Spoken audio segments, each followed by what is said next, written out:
Amén. Nos llena de paz, nos llena de bendición, nos llena pues deseo de servir al Señor. Amén. Qué lindo es Dios que nos pone en nuestro corazón el deseo de hacer su voluntad, hermanos. Porque de Dios viene el querer como el hacer las cosas, dice la Escritura. No nace de nosotros mismos porque nosotros somos malos, ¿cierto? Nadie es bueno, no hay uno bueno, dijo Jesús, solamente bueno es Dios. Pero ahora el que hagamos esto de congregarnos, de servir al Señor, de buscar la santificación, de apartarnos del mundo, del mal, eso viene de Dios que puso en nosotros su voluntad, ¿cierto? Nosotros no podemos gloriarnos de eso porque eso viene de Dios. El hombre dice que no debe de exaltarse a sí mismo, porque cuando se exalta es humillado. Pero el que se gloríe, dice, gloríese en el Señor. Amén. Y eso sí nos gloriamos de que de Dios ha venido las cosas buenas que hoy podemos tener, hacer, convivir, compartir, porque todo lo bueno viene de Dios, ¿sí? Lo malo no viene de Dios. Eso que nosotros practicábamos, eso malo, eso venía de otra fuente, ¿no? Y bueno, hoy nosotros le damos gracias a Dios por lo que ha hecho por nosotros. Vamos a ir a la palabra del Señor en el libro de Lucas capítulo 6. Vamos a leer la Escritura, vamos a recibir esta enseñanza hoy y el verso va a ser el verso, capítulo 6 de Lucas, el verso 37. Verso 37. Amén. Gloria al Señor Jesús. Lo tenemos, dice así la palabra del Señor. No juzguéis y no seréis juzgados. No condenéis y no seréis condenados. Perdonad y seréis perdonados. Dad y se os dará. Medida buena, apretada, remecida y rebosando, darán en vuestro regazo. Porque con la misma medida con que medís, os volverán a medir. Y les decía una parábola. ¿Acaso puede un ciego guiar a otro ciego? ¿No caerán ambos en el hoyo? El discípulo no es superior a su maestro, mas todo el que fuere perfeccionado será como su maestro. ¿Por qué miras la paja que está en el ojo de tu hermano y no echas de ver la viga que está en tu propio ojo? ¿O cómo puedes decir a tu hermano, hermano, déjame sacar la paja que está en tu ojo, no mirando tú la viga que está en el ojo tuyo? Hipócrita, saca primero la viga de tu propio ojo y entonces verás bien para sacar la paja que está en el ojo de tu hermano. Amén. Amén. Gloria al Señor. Qué bueno. Esta escritura está muy, muy importante para que nosotros tengamos hoy una buena enseñanza acerca de cómo conducirnos con cada uno de nosotros, los demás hermanos, y no tengamos un concepto que nosotros somos mejores que otros, sino que todos somos hermanos, todos somos iguales. Amén. Vamos a orar. Señor y Padre Santo, gracias por esta escritura que hoy nos da, Señor, como un alimento, para que aprendamos, Señor, cómo conducirnos en tu casa, que es columna y baluarte de la verdad, dijo el apóstol Pablo cuando le mandó la carta a Timoteo, y le dijo que se comportara de una forma adecuada, dando buen testimonio, tanto de los de adentro de casa como los de afuera, para que seamos, Señor, luz en medio de una oscuridad que es el pecado, el mundo, y los hombres puedan ver tu luz, Señor. Ayúdanos a ser esa sal de la tierra y a ese ejemplo también a otros que quieran también imitar, Señor, un cristianismo sano, una vida, Señor, diferente al mundo, una vida llena de compasión, de misericordia, de bondad, de justicia, para que sí aprendamos a ser como tú lo eres, Señor. Te lo pedimos de todo corazón, que nos des esa gracia, Señor, para vivir de esa manera. Señor, te lo pedimos todo en el nombre de Jesús. Amén. Tomen su lugar. Amén. Y como tema, fíjese, yo le quiero poner hay ciegos que quieren ver, hermanos, ¿sí? Hay ciegos que quieren, anhelan ver. Y bueno, vamos a estudiar un poco aquí esta escritura. Quiero que vea el versículo 40 para irme enfocando en el mensaje que quiero traducirles. En el versículo 40, lo voy a leer de esta versión, mira lo que dice. Un discípulo no está por encima de su maestro. ¿Sí? ¿Verdad que no, hermanos? Dice, mas todo discípulo, después que se ha preparado bien, será como su maestro. Eso sí se experimenta, ¿sí o no? Usted ha trabajado en algún trabajo y probablemente cuando llegó a ese trabajo, ¿verdad? Que usted no era tan, ¿cómo sería? Tan ágil, tan apropiado en hacer aquello que su maestro le enseñó. Cualquiera que haya sido el trabajo que usted ahora desempeña y es un profesional, es alguien que ahora es casi un maestro o puede enseñar a otros, pero cuando recién lo empezó, ¿verdad? Que a usted le fallaba ese trabajo, no lo podía ejecutar muy bien, pero conforme pasa el tiempo, la capacitación, la preparación de cada día, dice la Escritura que nadie es mayor que su maestro. ¿Sí? Pero si el alumno es estricto, es disciplinado, lo más probable es que va a llegar a ser como su maestro. Y eso lo hemos experimentado, ¿cierto? Hemos vivido una vida secular. Igual Jesús nos está diciendo un ejemplo a seguir. Si algún cristiano, hermanos, cuando empieza como creyente, no nos podemos medir para decir que somos tan maduros en la fe, pero según cada día vamos nosotros buscando el desarrollo, el crecimiento espiritual, el conocimiento de la voluntad de Dios, el meternos en esa búsqueda de Dios, según vayamos creciendo y madurando, nuestra vida va a irse acercando más y más hacia nuestro Maestro, ¿cierto?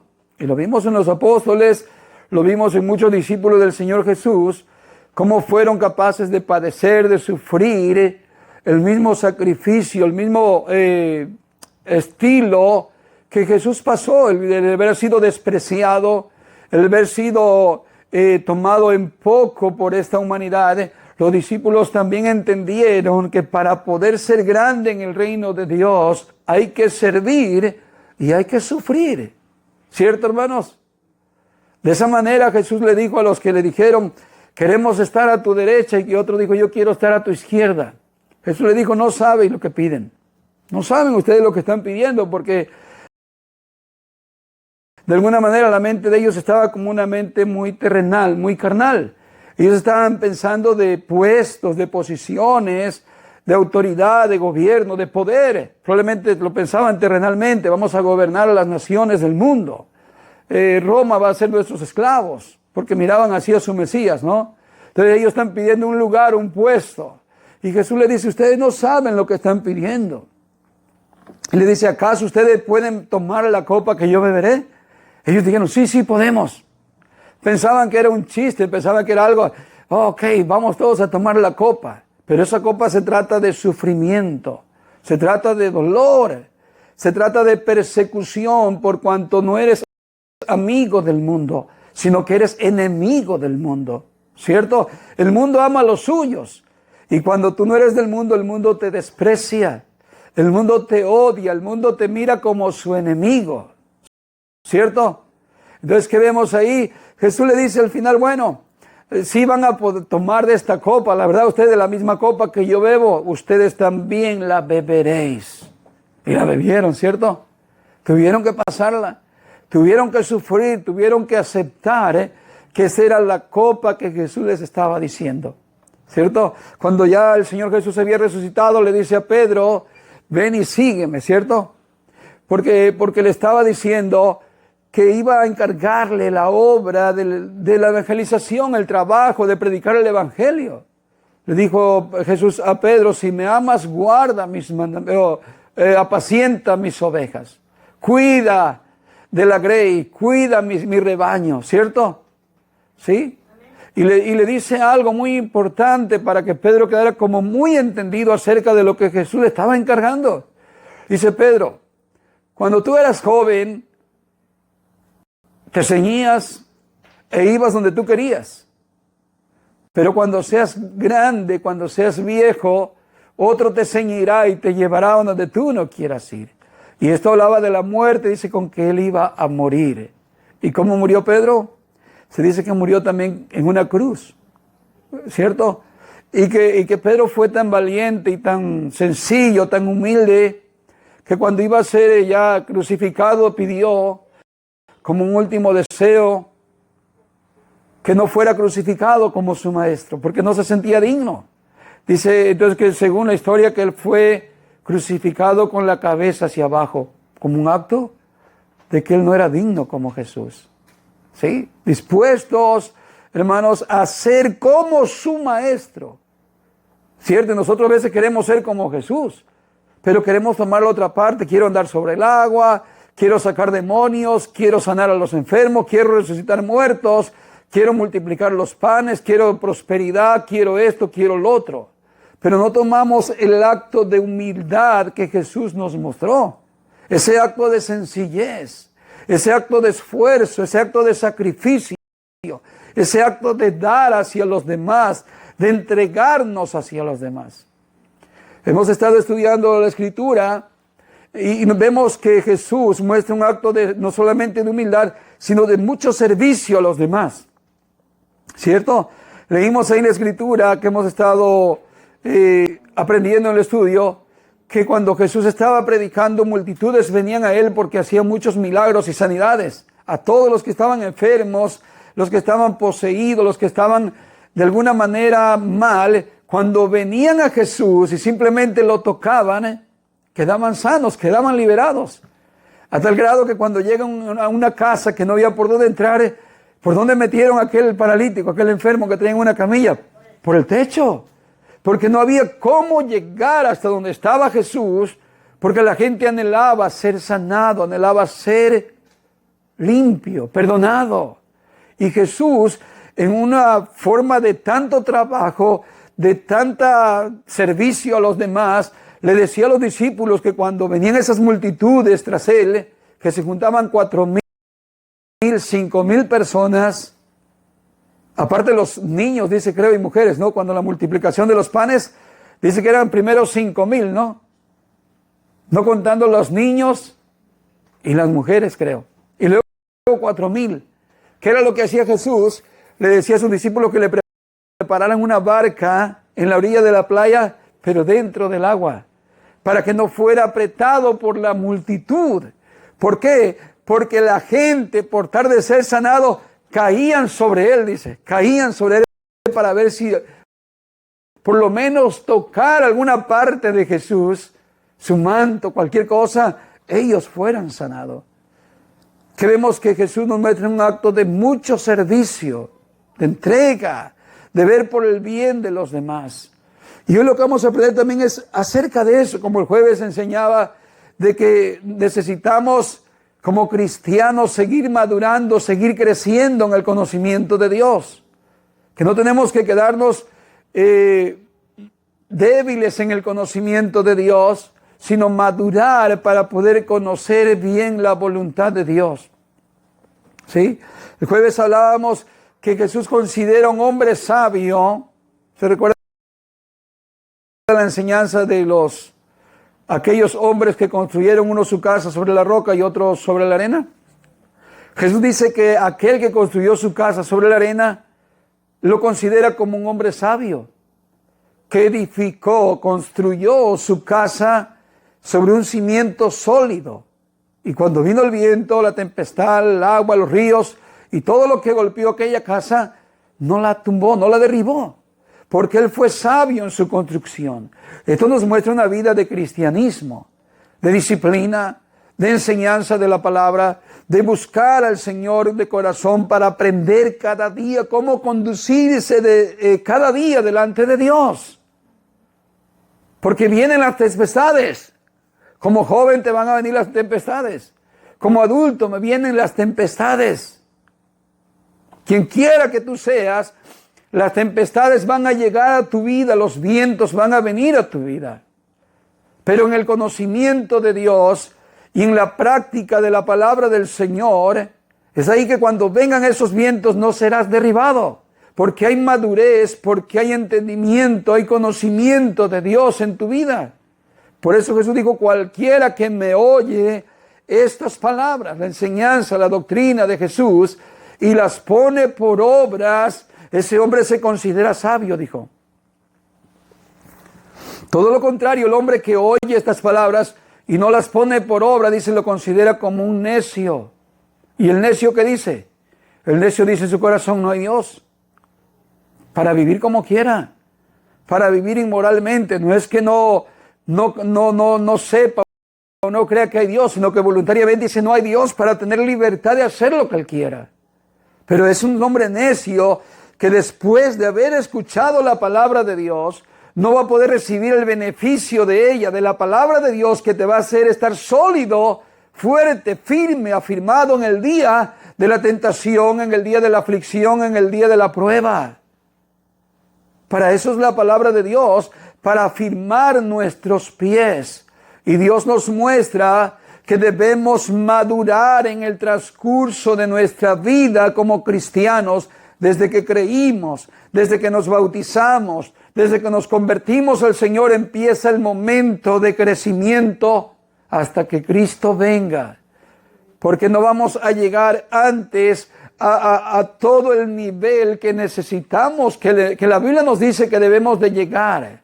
El enfoque, el límite que Dios nos pone en su palabra es la estatura del nivel del Hijo de Dios, de un varón perfecto que es Cristo.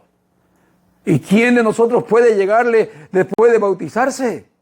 ¿Quién le llega por 3, 4 meses de convertido? ¿Quién le ha llegado por 10 o 5 o 15 o 20 años de ya ser cristiano? Ninguno le ha llegado al nivel de la estatura. El mismo apóstol Pablo decía, no es que yo ya lo haya alcanzado ya, sino que prosigo hacia la meta, hacia el premio supremo, hasta ese lugar trato de llegar.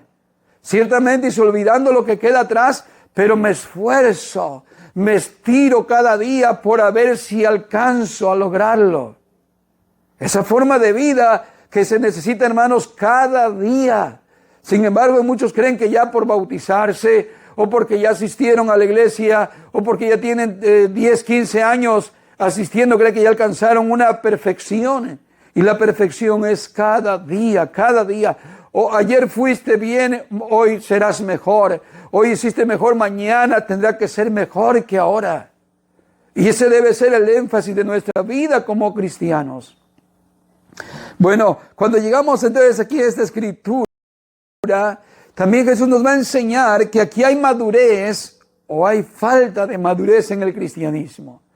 Una persona madura va a entender esto que Jesús dice, no juzguéis para que no seáis juzgados. Y a veces somos muy ligeros nosotros de juzgar, hermanos, sin conocer, sin entender la persona, sin estar en la posición de esa persona, sin saber lo que él está pasando. Pareciera que nosotros nos dedicamos a la vida ajena, como detectives, como si nos importara más la vida de otra persona más que la propia nuestra. Y esto debe ser un enfoque, hermanos, que nosotros debemos de tener, que lo que, no estoy diciendo que no debemos de mirar al prójimo, no estoy diciendo que no debemos dar cierta ayuda al prójimo y seamos egoístas, pero lo que trato de decir, hermanos, es que nuestra vida debe estar concentrada, primero que nada, en nosotros, para poder, hermanos, antes de poder ayudar a otros, ayudarnos nosotros mismos. Antes de poder darle una ayuda a alguien más, nosotros podamos ayudarnos en la condición que nos encontramos mal. ¿Cierto? Porque muchos de nosotros creemos que ya somos hasta consejeros, que podemos ayudar a todo mundo y no nos damos cuenta de la falta que tenemos nosotros en nuestra propia vida. Que no hemos podido corregir nuestra propia mentalidad, nuestra forma de ser, nuestra forma de actuar, y aún así nos atrevemos a estar mirando las vidas ajenas. Hay veces que mucha gente que se dedica a ver vidas ajenas no tiene vida a sí misma. ¿Se entiende eso? Está como viendo la vida de los demás, a ver qué piensa, a ver qué opina de los demás, y es libre a veces tan rápido de hacer juicios, en vez de preocuparse por su propia vida. Por eso la Escritura nos enseña que debemos ocuparnos en nuestra salvación. Nuevamente, no estoy hablando de egoísmo. No estoy hablando de que solo enfócate en ti mismo y entres en esa vida egocéntrica. No.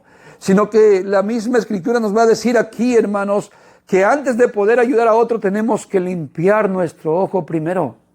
Si no, no tenemos capacidad. ¿Cómo puedo yo ayudarte si yo mismo no estoy haciendo lo que debo de hacer correctamente? ¿Cómo? Imagínate que yo soy vamos a decir, un ladrón. Y te digo, oye, no es bueno robar. ¿Qué clase de consejo te estoy dando?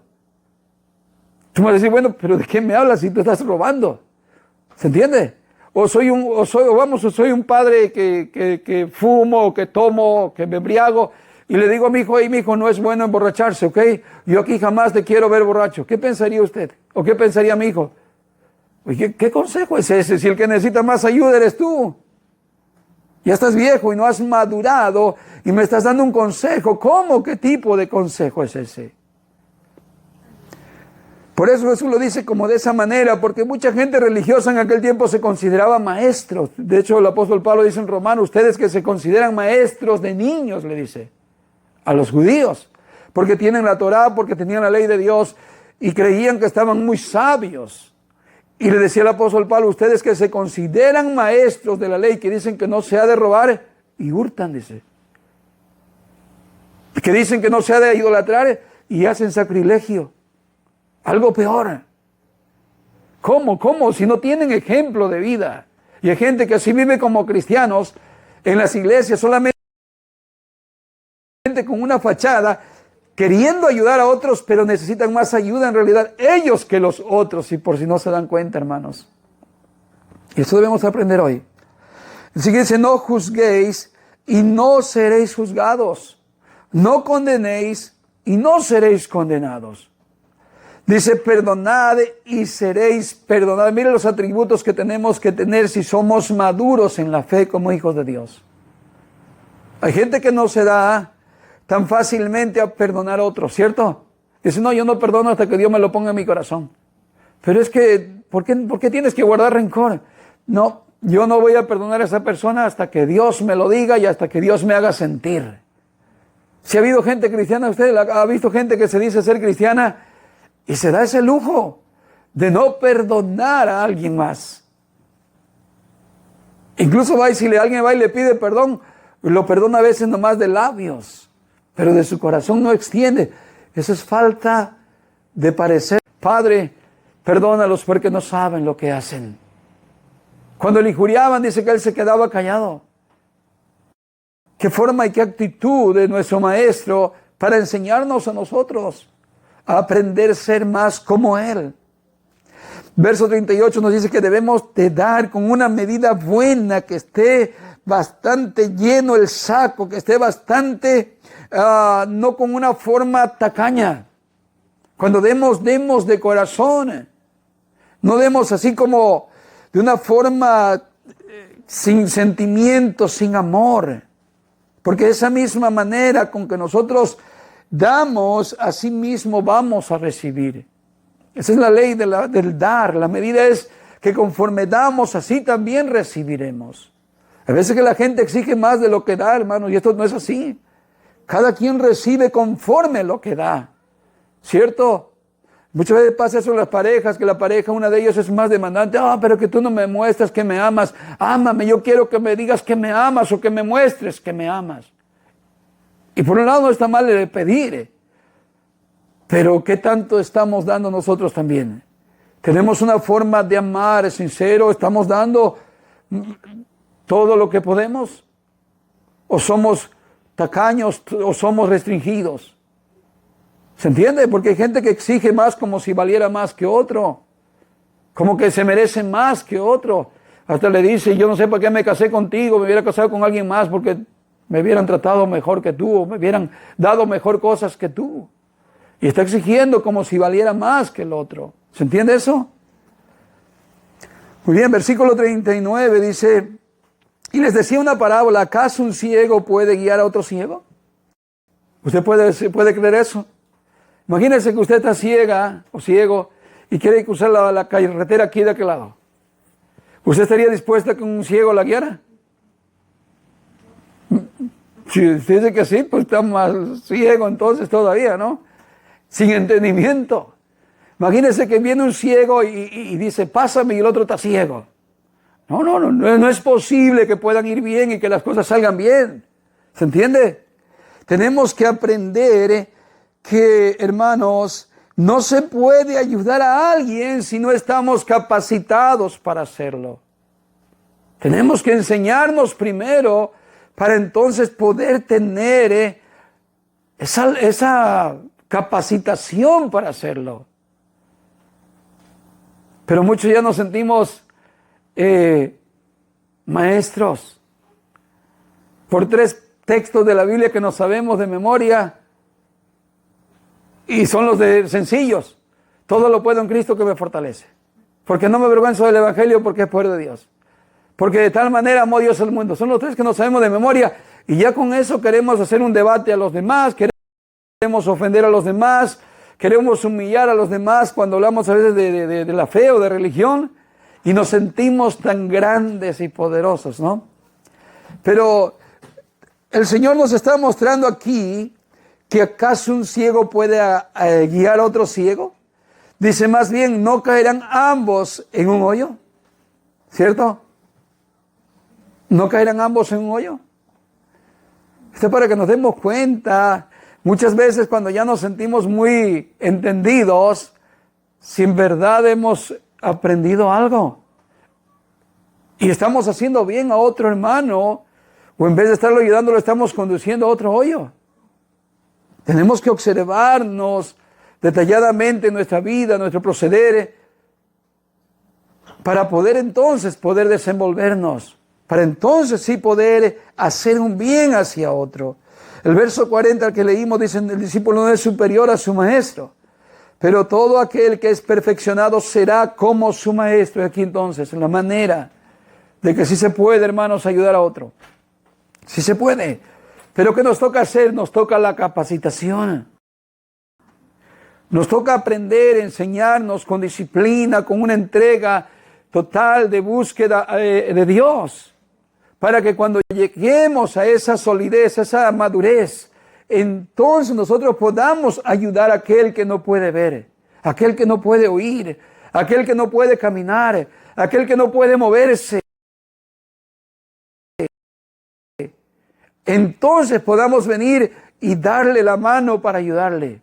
Se recuerda, Jesús le dijo a Pedro después de que lo afirmó. Pedro quedó desanimado después de que negó a Jesús. 3 veces lo negó. El Señor Jesús murió y todos quedaron como ovejas esparcidas. Pedro se fue nuevamente a lo que él hacía antes, a su pesca. Viene Jesús y lo encuentra pescando nuevamente, pero Jesús lo restauró. Después que lo restaura, le dice Jesús a Pedro, ahora ve tú y confirma ahora a tus hermanos. Así como yo he hecho contigo, como te he restaurado, te he confirmado. Tu fe ahora está sólida. Ahora sí ve, Pedro, y ayuda a otros que tú podrás ayudar ahora. Antes no podías. Antes te sentías muy sabelotodo. Pero ahora, Pedro, ¿ya entendiste? Ahora ya comprendiste. Ahora sí ve y extiende tu mano al que está ahí necesitado y ahora sí podrás ayudarlo. Y empieza Pedro en el día de Pentecostés con la predicación, con denuedo, con gracia, con autoridad. A tal grado que ese mismo día, dice la Escritura, que se convirtieron, ¿cuántos, hermanos? Como 3,000 en el primer mensaje del apóstol Pedro. Imagínense la actitud de Pedro ahora, de ese conocimiento de Dios, de esa gracia de Dios sobre él, para ahora predicar la palabra de Dios y los oyentes pudieran recibir esa ayuda. Antes no comprendía exactamente todo, pero ahora que ha sido confirmado, puede decirle a aquel paralítico que estaba en la iglesia hermosa, ¿no? No tengo oro ni plata, pero lo que tengo te doy. Le extiende la mano y le dijo, levántate. En el nombre de Jesús, el Mesías, sé sano. Camina, anda. Ahora sí puede andar en el Evangelio. Ahora sí puede porque ya lo ha levantado ese paralítico. Así que podemos ayudar nosotros a otros. Podemos ayudar a muchos. Si nos capacitamos en el conocimiento de Dios, podemos extender la mano a aquel que está necesitado, aquel que no puede andar, aquel que está paralítico. Y luego entra al templo glorificando a Dios y alabando a Dios. para servirle también. ¿Cuánto decimos amén? Muy bien, ahora el verso 41. ¿Por qué miras la paja que está en el ojo de tu hermano? Dejemos de ver a los demás, hermanos. Dejemos de ser tan despreocupados por nosotros mismos y meternos en una vida donde, hermano, no debemos de meternos. ¿Se entiende? Incluso yo aquí como líder que soy, yo no tengo por qué meterme en su vida personal para yo decirle usted haga esto y haga lo otro. ¿Se entiende eso? Digo porque hay muchos pastores que se meten en la vida personal de las parejas, matrimonios, y no digo que no puedan aconsejar, no me vayan a malentender, ¿eh? Pero usted escucha a veces predicadores desde el púlpito que le dicen a las mujeres, más que nada son las que llegan a la iglesia, si tu marido no quiere venir a la iglesia, déjalo allá. Y tú vente a la iglesia. Primero está Dios y luego está tu marido. ¿Sí oído esas predicaciones? Y si tu marido no quiere servir al Señor, hasta déjalo. ¿Usted cree que esos son consejos sabios? Pobres parejas, en vez de que reciban una ayuda, el marido dice, bueno, pero esta entonces ¿qué va a la iglesia? Si era rebelde antes de ir a la iglesia, se me ha puesto peor. ¿Cierto? Y de hecho hay religiones como las Testigos de Jehová, que así hacen, hermano, en vez de unir parejas, lo que hacen es que rompen ese lazo de matrimonio y se arruinan hogares, hijos sin padre o sin madre porque se separan. Lo toman tan a pecho que el hombre que está yendo a la iglesia, si es el hombre el que va y la mujer no va con él a la reunión, buscan el divorcio porque es una regla que está dentro de esa religión, dentro de esa secta. ¿Sí? Como también, si tú eras testigo de Jehová y dejas de serlo, rompen toda unidad de tacto contigo, te dejan de hablar, la familia misma te dice, ya no eres mi familia. ¿Usted cree que esas son buenas acciones? De que te metas en la vida personal de alguien.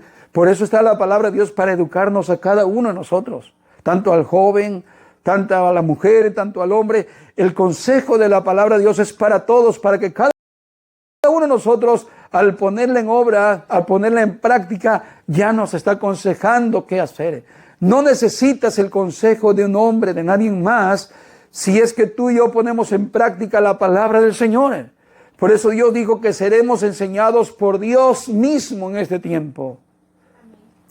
Vuelvo a decir, no significa que alguien no pueda pedir un consejo a un hombre más sabio, un hombre más entendido. No significa que no. Pero ten cuidado con ver a quién pedimos un consejo. Porque a veces el que nos va a aconsejar está peor que nosotros. ¿Cierto? Imagínate que yo vengo y en vez de darle aliento a una pareja, le digo, hey, no, pues ya déjalo, total. Cada quien por su vida, al rato te buscas otra. ¿Y cómo queda ese matrimonio? Si entre ellos se aman, si entre ellos se quieren, lo único que necesitan es un buen consejo para que puedan restaurarse. Pero hay que por eso falta la capacidad en nuestra vida para luego poder ayudar a otro. Pero no tenemos que estar viendo, hermanos, el pecado que hay en otras personas. Dios no nos está mandando a ser jueces de nadie. Por eso dice, ¿por qué miras la paja, esa basura? No sé cómo la entienden ustedes, pero aquí dice paja, ¿no? Esa pequeña basurita que cae en un ojo, ¿cierto? ¿Y cómo nos gusta eso, no? Ver a las personas para observarlos, para decir, no, este es así, no, este es así. Ya la conocí como es. Y es bien chismosa. Y es bien metida. Y es bien esto, es bien lo otro. Pareciera que nos encanta tener ese estilo de vida, ¿no? Estilo de telenovela, ¿no? Que se vuelve eso en las telenovelas, estar chismeando de uno y del otro. Lo malo es que eso luego se mete en las iglesias. Ese chismarajo se mete dentro de las iglesias y hay mucha discordia en las iglesias. Porque uno habla de otro, otro habla de uno. Y todo el mundo habla de todos. El pastor habla de todos, todos hablan del pastor o el líder. Y es un chismarajo que se vuelve, ¿no? Y esas son cosas del mundo. ¿Qué ganamos? Dime qué ganas tú con ver mi pecado. ¿Qué ganas? No ganas nada. Estás perdiendo tu vida, estás perdiendo tu enfoque por ver el mío. ¿Por qué? Porque si no haces nada para ayudarme, ¿qué ganaste con ver mi pecado? Absolutamente nada. ¿Qué gano yo con ver tu pecado si no hago nada por ayudarte? Y si no puedo ayudarte, solamente lo veo y lo más seguro es que va a venir una crítica hacia ti. Si no, este hermano es un pecador, este hermano es esto, es lo otro. Y peor que lo empiece yo a divulgar. ¿Se entiende? Esto es peor, ya estamos hablando un poquito más. Porque ahí que cuando yo haga algo, no solamente que veo tu pecado y te juzgo y te condeno, ya yo me estoy condenando a mí mismo, porque no tengo compasión de ti, no tengo misericordia y no sé cómo ayudarte. Estoy bien carnal, estoy bien terrenal y no soy espiritual, no soy maduro. No estoy haciendo nada, solamente viendo y criticando tu estilo de vida mal y pecaminoso, cuando soy inmaduro. Y Jesús nos enseñó que no tenemos que hacer eso, porque Dios no nos mandó a hacer eso. ¿Quién es el juez de toda la tierra, hermanos? El Señor, Dios, Jesús es el juez de toda la tierra. Y Él juzgará a todos los hombres según lo que hayamos vivido, lo que hayamos hecho cada uno de nosotros, sea bueno o sea malo. Nosotros no tenemos ese derecho ni podemos usurpar el trono, el lugar de Dios, que solamente Él puede sentarse en esa silla. Ni tú ni yo podemos ni condenar a nadie, solamente Dios. Dios en su soberanía, Él vendrá y hará juicios, uno para salvación y otros para condenación. Y de ahí nadie más tiene el derecho de ponerse en ese lugar que solamente le corresponde a Dios. Porque Dios es el juez que juzgará con justicia y con equidad. Usted y yo no sabemos juzgar muchas veces con un buen juicio. Juzgamos con mal juicio. Hacemos condenación. Ofendemos. Faltamos porque somos faltos de entendimiento. Pero Dios no juzga como juzgamos nosotros. Por eso nos dice, ¿por qué miras la paja que está en el ojo de tu hermano y no echas de ver la viga que está en tu propio ojo? Hoy tenemos que aprender a dejar de ver, hermanos, el pequeño error del hermano.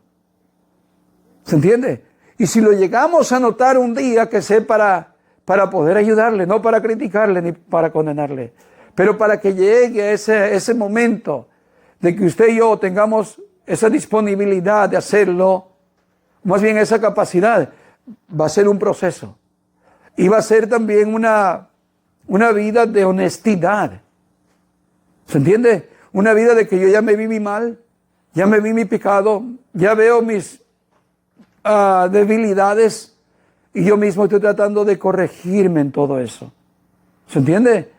Y después que yo ya me haya ayudado, corregido, compuesto, alineado, como pueda decirse, entonces sí podré venir. ¿Y sabes cómo se puede corregir un hermano? ¿Sabes cómo se puede ayudar a aquel que está en pecado? Con amor. Dice la Biblia que con verdad y con justicia se corrige el pecado. Con amor y justicia se corrige. Con verdad y justicia. No con condenación. ¿Cuánta gente, hermanos, como cristianos, cuando han fallado, ha pasado en las iglesias eso? De que alguien cayó, alguien tropezó, y lo primero que hacen es toda la iglesia voltea a verlo y para apuntarlo y para condenarlo. Quien quiera que sea, puede ser un miembro como puede ser el mismo líder. Y una vez que ha caído, le apuntan, le condenan, le tiran piedras, lo aborrecen, lo desprecian, cuando es todo lo contrario, cuando haya ese suceso, que tiene que haber un acto de amor, de misericordia y de compasión. Yo estoy hablando de hombres que han caído, que han tropezado, pero que han vivido de una forma correctamente. No estoy hablando de aquellos pecadores que lo hacen adredemente. No, hay dos tipos de personas. Está el cristiano, el creyente verdadero, que por alguna razón tropieza, ¿cierto? Que por su debilidad tropezamos. ¿Sí o no, hermanos? ¿Cuántos no hemos tropezado, no? Pero el Señor nos ha levantado. Pero dígame, en ese momento, cuando tropezamos y caímos, ¿acaso lo que necesitábamos era que la gente nos apuntara y nos echara al infierno? No, hermanos, eso era lo menos que necesitábamos. Y me acuerdo de algo cuando recién me convertí, un amigo del rancho decía que él había caído, había estado un tiempo firme en la iglesia, en la fe, pero por un tiempo después él cayó y tropezó. Y no sé cuánto tiempo estuvo ahí, pero en el tiempo que él estaba caído, vinieron muchos, dizque a animarlo, dizque a levantarlo, pero venían con palabras de juicio y de condenación. Dice, hermano, dice yo, aunque no sé mucho de Dios, en realidad, pues yo, ¿qué puedo decir? Y más ahorita que estoy caído. Pero yo sentía que lo menos que necesitaba eran esas palabras, dice, sino lo que necesitaba eran palabras de amor, palabras de misericordia, palabras de compasión.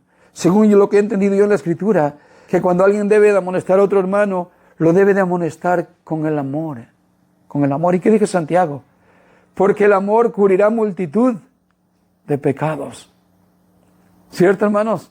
Y mucha gente, en vez de ser levantada rápidamente, ha sido sumergida más rápidamente. Y a veces ha pasado entre las iglesias con los jóvenes, que a veces los adultos hacemos un juicio rápido hacia los jóvenes, no les tenemos tanta paciencia, le decimos, eres esto, eres hasta hijo de Satanás. Cuando lo que necesitan es nuestra ayuda, ¿sí o no? Que somos más disque maduros. Y los condenamos rápidamente, y dice el joven, y si este es mi ayudador, ¿quién será entonces mi condenador, mi juez? Es para pensarlo, hermanos, fíjese, porque hemos actuado muchas veces como jueces. Pero el Señor nos manda a ver primeramente la viga.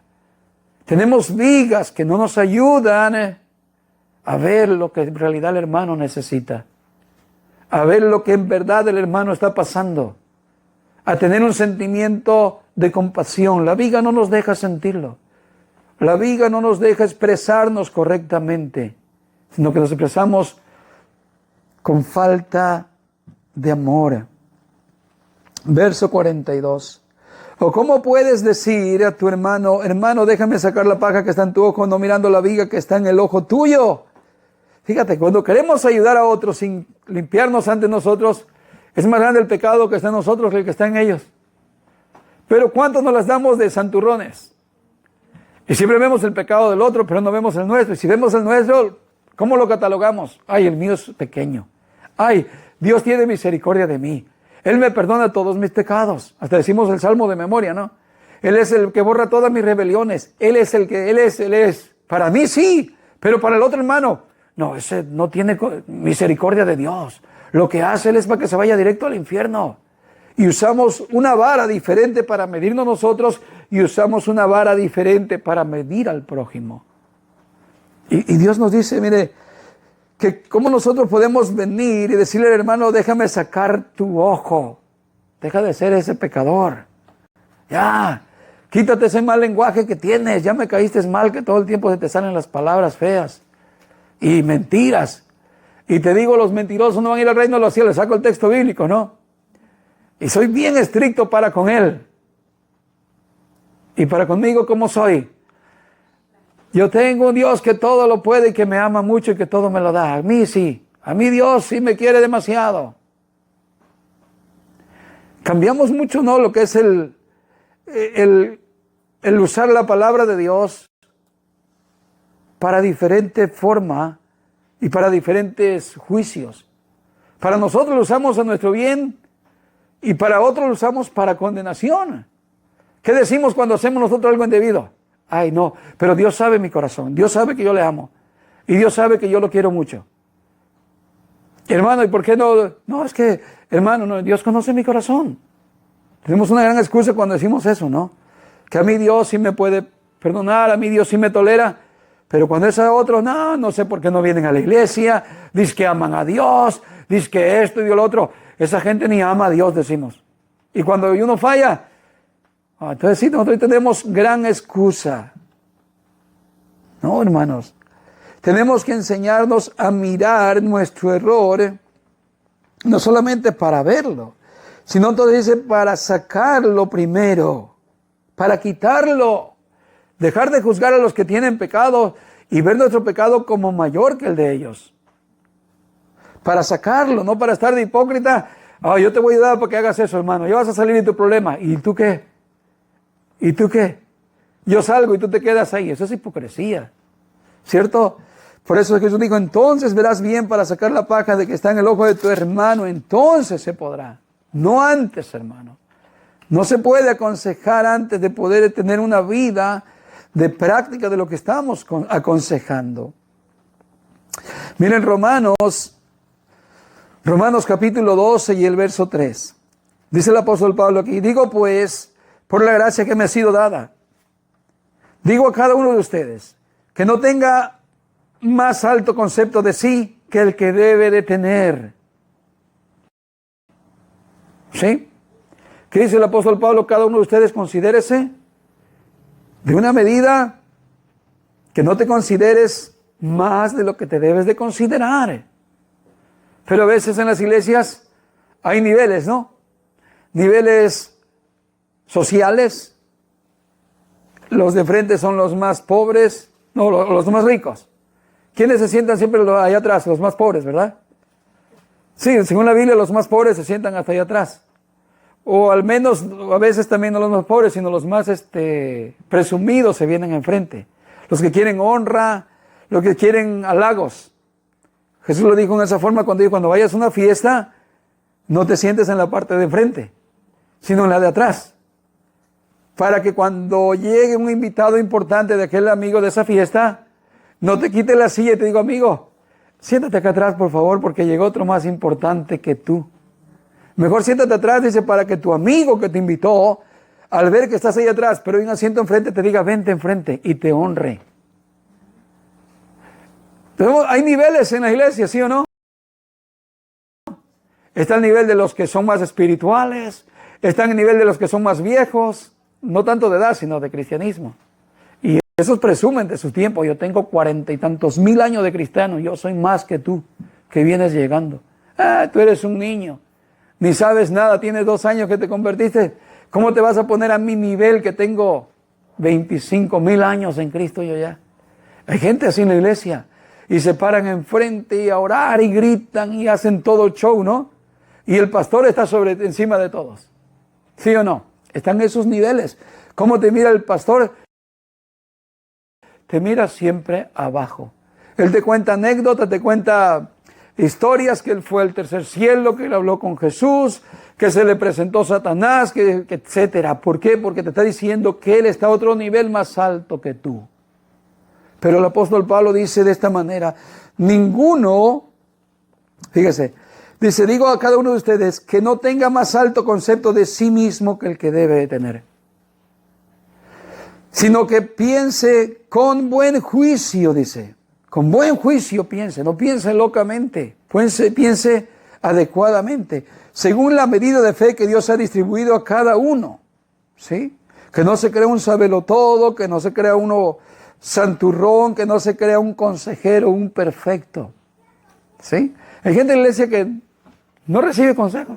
No, yo lo sé todo, hermano, ¿qué tiene que decirme? Es más, yo estoy para aconsejarle a ustedes. A veces pasa eso, hermano, que en nuestra forma de vida, nuestra forma de ser, ya no recibimos consejo de nadie. Siempre tenemos un diálogo como más arriba del otro, como que yo sé más que tú, y nunca estamos para oír ni para recibir consejo. Y el apóstol Pablo dice que no, hermanos. Incluso dice que si alguien se cree sabio, que se haga, ¿qué dice? Ahí los atrapé, necio. Si alguno de vosotros se cree sabio, dice, hágase como un necio, como que no sabe nada, ¿cierto? Porque si te crees un sabio, empiezas a hablar y que yo, y que sé, y que el otro. Cuando dijiste eso, ya te hiciste un necio creyéndote que sabes mucho. Alguien dijo, ¿no? Como que el sabio más sabio, ¿quién fue? Dijo, lo único que sé es que no sé nada. Eso es creerse una persona necia. Decir, no sé. Si algo puedes enseñarme, qué bien. No, estoy dispuesto, estoy abierto para aprender, para escuchar. Muy bien. En el versículo 37 nos dice entonces que no debemos juzgar. Eso ya lo aprendimos, hermanos, ¿ok? No estamos en la silla de Dios. Así es que vamos a ver que nos falta mucha madurez y mucho conocimiento cuando juzgamos a otros. Somos inmaduros. ¿Ya le ha tocado eso en las iglesias? Yo he pasado por muchas cosas ya en el poquito tiempo que tengo de cristiano. Y a veces pasa en la iglesia, por ejemplo, llega una persona recién convertida, tiene pocos años de convertido, y en las hermanas a veces pasa mucho esos juicios. El hombre es a veces menos juicioso, el hombre es menos metido a veces en esas áreas, el varón, pues el hombre. Pero entre las mujeres se da más ese estilo de mirar cómo llegó la hermana vestida, cómo trae el pelo, cómo trae los aretes, cuánto se pinta la cara, etcétera. En las mujeres se da más esto en las iglesias. También en el mundo, creo. ¿Sí? Y del mundo se ha traído a las iglesias. Una vez una hermana le dijo a otra, porque estaba pintada, traía pintados sus labios, pintadas sus mejillas. No voy a decir el nivel que estaba, pero solamente digo que vino así. Y creo que también tenía su cabello corto, no recuerdo. Entonces una hermana, la más espiritual, vino y me dijo a mí me agarró como consejero, me agarró como juez y como maestro ahí de la iglesia. Me dice, oye hermano, dice, estábamos en un car wash ese día, vendiendo pupusas y todo eso. Y la trajo así frente a mí. Hermano, dice, ¿cómo ve usted a la hermana? Digo, ¿y de qué? Mire cómo anda a veces. Ella supuestamente ya es cristiana. Ella se bautizó y está viniendo aquí a la iglesia. Pero mire cómo anda. Yo ya le dije que ella no tiene que venir así con esa actitud a la iglesia. Pintada, esto y esto y esto y esto. Y créame que cuando me puso a mí en esa silla yo me sentí súper incómodo. Yo quería desaparecer. De verdad se lo digo.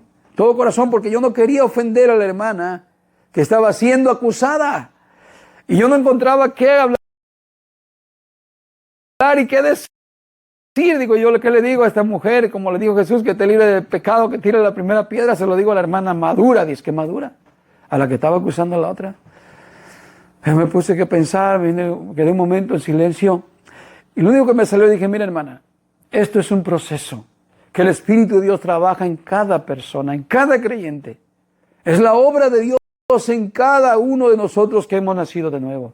Tú no puedes obligar a nadie a que deje las cosas que tiene que dejar, porque eso tiene que salir de su corazón. Y si el Espíritu de Dios se lo pone en su vida, le hace sentir que es lo que tiene que dejar, es ese momento donde ella lo va a dejar. Mientras no. Y si lo hace falsamente, no tiene valor. Es hipocresía. ¿Cuánta gente se viste con vestido largo? Las cristianas entre comillas. Trae su vestido largotote, pero la lengua también está largotota, ¿no? ¿Cierto? Y presume con su vestido, pero cuando la oyes hablar es una serpiente que destila veneno, como dice la Escritura, ¿no? Son serpientes con veneno. Y bueno, yo sentí que fue una buena palabra la que le expresé a la hermana que estaba siendo acusada, se sintió como defendida. Y a la otra hermana le dije, hermana, si usted ya lo practica, dele gracias a Dios. Pero usted no puede imponerle a otra que está comenzando a que ella cambie solamente porque está viniendo aquí. Y ese es el problema, que muchas iglesias te imponen como algo legalista. Aquí tienes que usar camisa manga larga, tienes que venir con corbata, tienes que venir con esto, con bigote, y si te cortas el bigote ya no es santidad. No, tiene que haber una obra de Dios en nuestro ser para cambiar lo que se tiene que cambiar. Tampoco hay cosas que se deben de dejar como un legalismo, hermano, cosas que son de hombres, tradición de hombres. ¿Qué vemos entonces? Que cada uno de nosotros tenemos que aprender a madurar. Mire lo que dice en Juan capítulo 8, verso 15. Juan capítulo 8, verso 15.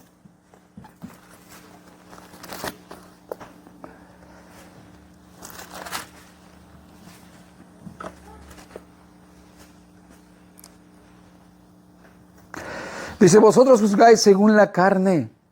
Yo no juzgo a nadie. Y si yo juzgo, mi juicio es verdadero. Porque no soy yo solo, sino yo y el que me envió, el Padre. Mire cómo se le toma a una persona que hace juicios malos. ¿Cómo juzgaban los fariseos a Jesús? Que estaba poseído de demonios, que hacía obras por parte de Belzebú. Y todo lo que hacía Jesús, que era bueno, como sanar en día de reposo, dar ayuda en el día de reposo, dar la vida en el día de reposo, hacer el bien en el día de reposo. ¿Qué hacían de juicio los fariseos, los escribas, los sacerdotes que no actuaban con misericordia? ¿Qué hacían? ¿Hacían un justo juicio? No, hacían un juicio injusto, ¿sí? Como cuando los discípulos venían en camino, después de venir largas millas o largas horas de camino en el polvo, en la tierra, en el calor, pasando por un lugar, cogieron espigos para comer en día de reposo. ¿Qué dijeron los fariseos?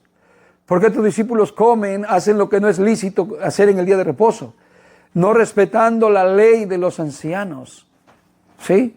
A lo cual Jesús le dijo, ¿no leísteis lo que dice en la Escritura? Cómo David, teniendo hambre, él y todos los que venían con él, comieron del pan de la proposición del altar, de la mesa, que solamente le era lícito ¿para quién? Para los sacerdotes. Y no a ellos, nadie más. Y como aquellos sacerdotes, no teniendo pan, estando el sacerdote Abiatar en aquel tiempo, dice cómo él les dio de esos panes. Porque David, cuando vino a él, le dijo, ¿tienes algo de comer? ¿Tienes algún pan para mí, para los que vienen conmigo? Y tuvo que mentir David diciendo, es que vengo en una encomienda de mi rey, o sea, de Saúl. Siendo que era todo lo contrario, que era perseguido por Saúl para matarle. ¿Y qué hizo el sacerdote? Le dio de comer, mostró misericordia. Pero los sacerdotes y escribas y fariseos en el tiempo de Jesús no mostraron misericordia de la gente. En día sábado se enojaban y le decían a la gente, ¿por qué vienen en día de reposo para ser sanados? Váyanse, ¿acaso no hay más días en la semana para que puedan venir y entonces ser sanados? Mire la falta de amor y de compasión. No se alegraban de ver una mujer que estaba encorvada por tanto tiempo haber sido sanada en ese día. No se alegraban de ver un hombre que estuvo por 38 años botado, paralítico, en una camilla, y de repente Jesús lo sana en el día de reposo, toma su manto, su camilla donde estaba tirado, se la echa al hombro y se va contento con su familia a su casa. Y le dicen, no te es lícito llevar esa carga, estás trabajando en el día de reposo. Falta de compasión y falta de misericordia, pero también es falta de madurez. Y hacían juicios carnales. Hoy en día la iglesia así juzga a muchos pecadores. Condenan al mundo. Y condenan al mundo porque se ponen en silla de jueces. Cuando el mundo lo que necesita también es compasión y misericordia. Pero muchas veces ni en la iglesia se extiende ese amor, esa misericordia. ¿Cierto? La falta de compasión. Muy bien, así es que Jesús le dijo que ellos juzgaban según la carne. Yo no los juzgo a ustedes, dice. Yo no los juzgo. Jesús no vino a juzgar. Él dijo, yo no vine a condenar a nadie. Yo no he venido. Él vino en una forma de compasión y misericordia. Para todos. Para todos los que hemos estado en pecado, condenados. Jesús no vino a condenar a nadie. Cuando Jesús le ponen enfrente a la mujer que fue sorprendida en adulterio, ¿acaso la condenó? Todos la estaban condenando. En un juicio incorrecto, en un juicio de falta de amor. Mientras Jesús le dijo, yo no te condeno, mujer, vete y no peques más. Porque el Hijo del Hombre no vino a condenar, sino que vino a salvar lo que se había perdido. Pero ¿cuántos de nosotros en las iglesias no sabemos usar la gracia y la misericordia y la compasión, sino que juzgamos con juicios injustos, juicios carnales? ¿Sí? Pero para alguien que ya es maduro en la fe, entonces sí puede juzgar, pero no para condenar a nadie, sino ese juzgar para hacer el bien. ¿Se entiende, hermanos? Para ayudar a otro. Por eso Jesús dijo, pero si yo juzgo, mi juicio es justo, porque no soy solo yo, sino el que me envió, el Padre. Estoy apoyado con la verdad, estoy apoyado con la justicia, para yo venirte y amonestarte de una forma amable, con un corazón bueno, con un corazón de amor, que me da tristeza la forma que estás pasando y viviendo, que siento compasión de ti. Y esa es una forma correcta de hacer juicio. ¿Se entiende? Que ahí sí vas a recibir una buena ayuda. Cuando yo me pongo en ese lugar que tú estás pasando, y siento compasión, y siento amor. Muy bien, vamos a darle gracias a Dios. Más quiero recordarle del tema que es, hay ciegos que quieren ver, y hay ciegos que no quieren ver. ¿Sabe por qué, hermanos? Porque no hay ciego más peor que el que no quiere ver, que no quiere darse cuenta de la realidad. Hermanos, ¿Cuántos de nosotros hemos practicado juicios injustos y nos creemos mejor que otros y creemos ser hasta consejeros de otros y que sabemos más que otros o que somos más santurrones que otros, más santos nos creemos, cuando no lo es así? Cuando no lo es así, hermanos, no lo es. Nosotros no somos santos, no somos perfectos, ¿cierto? El apóstol Pablo se ponía como el más santo de todos. ¿Cómo se ponía el apóstol Pablo? Se ponía como el primer pecador de todos. Yo soy el primero, dijo. No soy el último pecador. Pasen primero ustedes los peores pecadores. Decía, no, que Jesús vino a salvar a los pecadores, dice, de los cuales yo soy el primero. El cual, dice, lo hice antes por ignorancia. No lo está justificando, sino dice, para que la multigracia de Dios se manifestara en mí, para que también los que vayan a ser postreros crean en esa misericordia de Dios. Hermano, yo no puedo juzgarte ni condenarte cuando yo he recibido la gracia de Dios. Los que condenan, los que se ponen en la silla de jueces, siempre son los fariseos, aquellos que no aman y no tienen compasión. Pero acuérdese de aquel ciego que Jesús sanó. Y cuando llega ante los fariseos le preguntan, ¿cómo fuiste sanado? Dijo, no sé. A mí, dice, alguien me dijo que yo estaba sano y que podía ver. ¿Y dónde está? No lo sé. Y luego se lo encuentra en el templo y le dice, has sido sano. Ya no peques más otra vuelta para que no te venga algo peor. Pero primero le dijo, ¿crees tú en el Hijo de Dios? Y el ciego dijo, sí. Dime quién es para que yo le alabe. Y le dijo, yo soy. Y le adoró a Jesús, ¿cierto? Mire, un ciego que quiere ver. Ese ciego le dijo a los que le decían, ¿cómo fuiste sanado en verdad? Si fue Jesús, ese hombre es un pecador. Y hacía un mal juicio contra Jesús. ¿Qué dijo el ciego? Si es un pecador, yo no lo sé.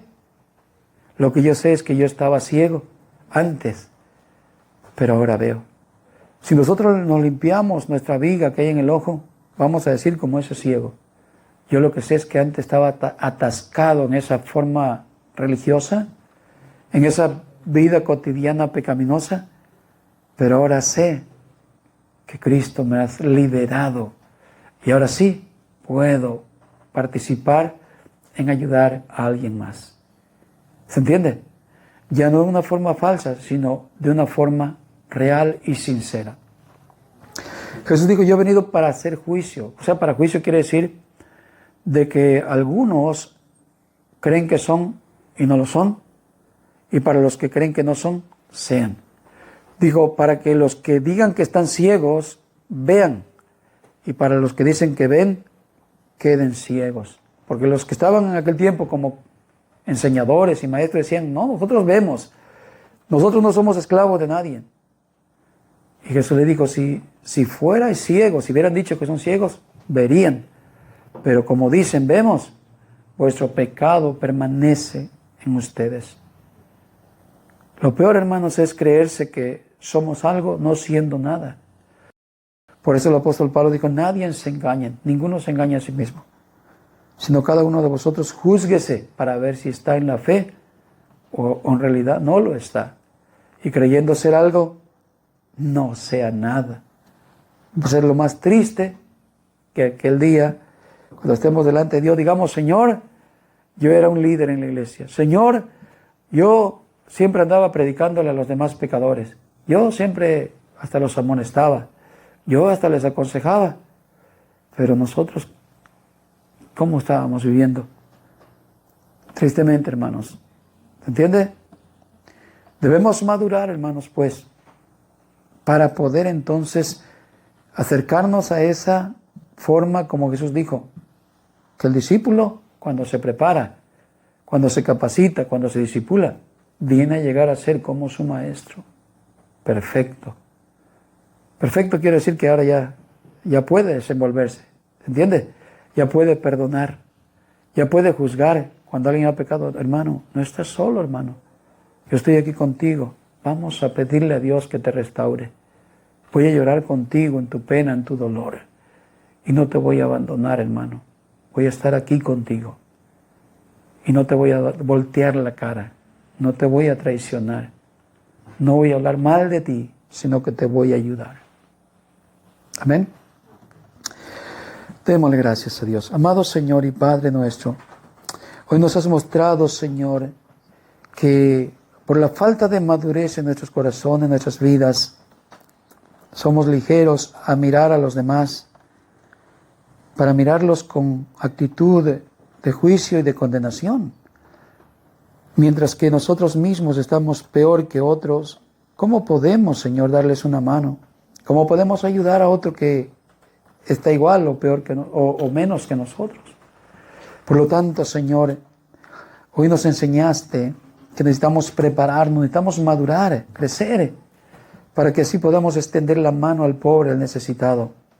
Tú nos dijiste que a través del conocimiento de tu palabra podemos llegar a poder servirte, a poder también servir a los demás. Mientras que si no tenemos nada, Señor, de conocimiento, de preparación, ¿cómo podemos ejercer este servicio, Señor?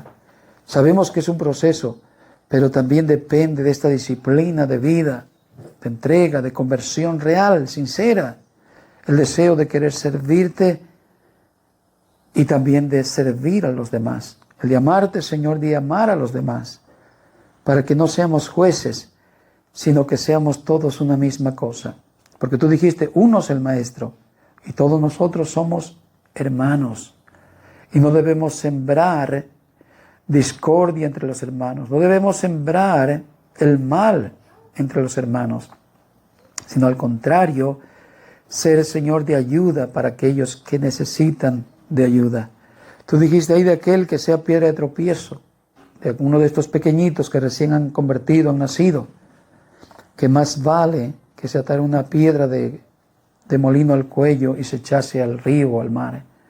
¿Por qué, Señor? Porque muchos que somos inmaduros, carnales, juzgamos al débil y no lo toleramos, no lo ayudamos, no lo comprendemos. Por lo cual, Señor, en vez de ser ayuda, venimos siendo piedra de tropiezo.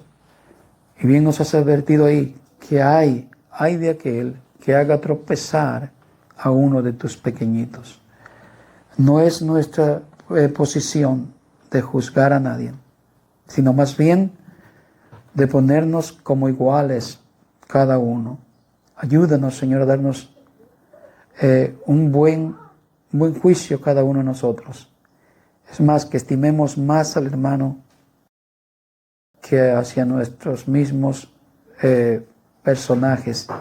Estimar más bien al otro que a nosotros, para que así podamos mantenernos humildes, sencillos, así como tú lo fuiste, Señor. Siendo Dios, siendo el Creador, te vestiste de una forma física, humana, para venir a servir al hombre y para ser enjuiciado por el mismo hombre, lo cual te hicieron un mal juicio, Señor. Pero tú, siendo Dios, te rebajaste, Señor, te humillaste. Y nosotros, siendo una misma cosa acá, ¿cómo no podremos hacerlo si no nos estamos humillando ante nada? Más bien estamos cayendo en la realidad que somos.